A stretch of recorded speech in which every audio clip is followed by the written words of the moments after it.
All right, coming up, Martin Regg-Con, Ontario politics columnist for the Toronto Star, is going to join us for his take.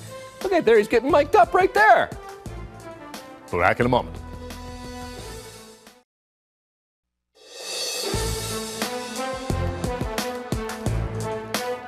Welcome back to Focus. He is a bee in the bonnet of the Ford government, and every time he's on this show, he seems to rile up a great number of you, our valued viewers. Martin Regg-Con is the Queen's Park columnist for the Toronto Star, and thank you for being on the show. Let's begin with this. Is the sky falling at Queen's Park? No, and by the way, you say bee, it's more like float like a butterfly, but no, I don't think the sky is falling, but I think there were black clouds or a chill wind blowing on this government because they lost the plot. They fell off track. They derailed themselves. This was an unforced error where they, over the last couple of weeks, had to use, people talk about political capital. You mentioned that earlier in the show. It's also just bandwidth. There's only so much bandwidth for the government, the cabinet, the public service, the media, and we have been consumed by a spat between Queen's Park and City Hall for 2 weeks that has thrown the entire government off the agenda, and that doesn't make sense. You would say that this has been a good week for the Ford government?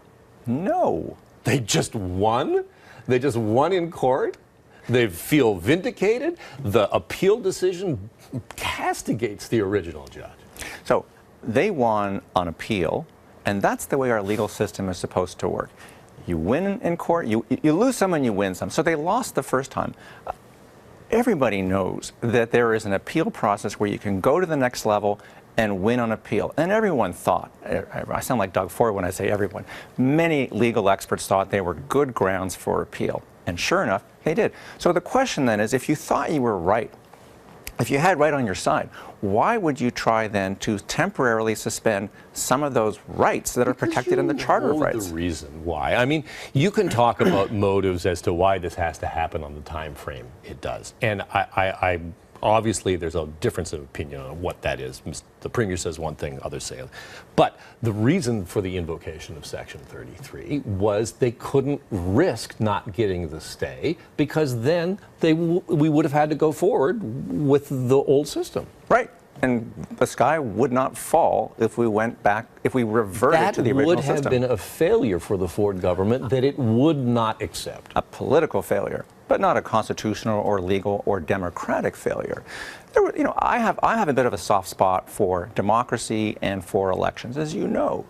And the idea that you would jeopardize, even in a small way, even at the margins, let alone in a significant way, a municipal election just makes no sense. I think there are, despite being an opinionated opinion columnist, I'm actually kind of in the middle on whether the notwithstanding clause is a good idea or a bad idea. And I'm in the middle, I'm on the fence on whether it's good to have a 25-seat council or double that, 45, 47.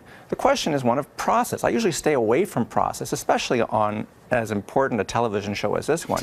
But process sometimes matters, and it mostly matters during an election. Surely, disrupting an election in the middle of a campaign is just cuckoo pops. All right, let's move away from notwithstanding because things will move on and this will become a memory fairly quickly. I think that it has created some deep divisions in the body politic. But on the other issues, deficit number, what do you make of the words that Vic Fedeli used? Cover up. Kathleen Wynne and the Liberals must answer.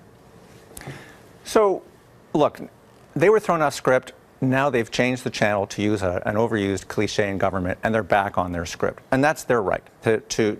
Every new government reverts to this playbook, if I may. The Dalton McGuinty government did pretty much the same thing when they took over from the Tories in 2003, as you know. And they said, hey, we have found a hidden $5 billion deficit. And they brought in the auditor or the retired auditor, to do a special report much like this one saying, hey, look, they cooked the books. So now we're seeing a reprise of that storyline, and it's perfectly predictable. What I worry about, and without getting down in the weeds about who was right and who was wrong, what I would say is that when Mr. Fedeli says all of these makes all these implications of scandal and cover-up and cooking the books, no one, least of all the auditor, has said that there are made-up numbers. It's how you frame the numbers. There was nothing hidden in the Liberal budgets because the auditor herself did a pre-election review of the budget numbers. She didn't agree with the government, but the numbers were there. It's in the interpretation, in the auditing. So what's interesting about Mr. Fedeli's comments is that they actually are not really an accurate reflection of what his own report says, because the report doesn't actually endorse the auditor on her pension numbers and all that other stuff that's down in the weeds. They say, you guys should get together and review how you analyze assets and liabilities and pension numbers. Am I correct in taking away from the announcement that the government will, in fact, take the auditor's interpretation going forward? 100% it will? So what the report says, the government's report, special report, is that you ought to, we don't necessarily endorse the auditor's view of pension liabilities and so on. What we suggest is that you get together, figure out how to do this, and provisionally take her numbers for the time being. Maybe bit of a compromise. Maybe a Kathleen Wynne conversation is in.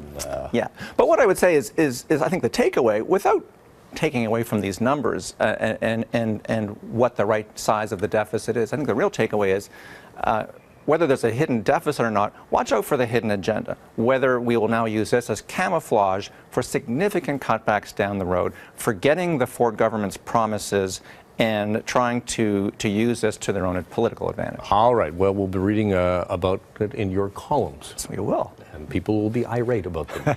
And some people will love them. I hope so. Okay, thank you. Martin, always great to have you here. Thanks, Al. Just ahead, a very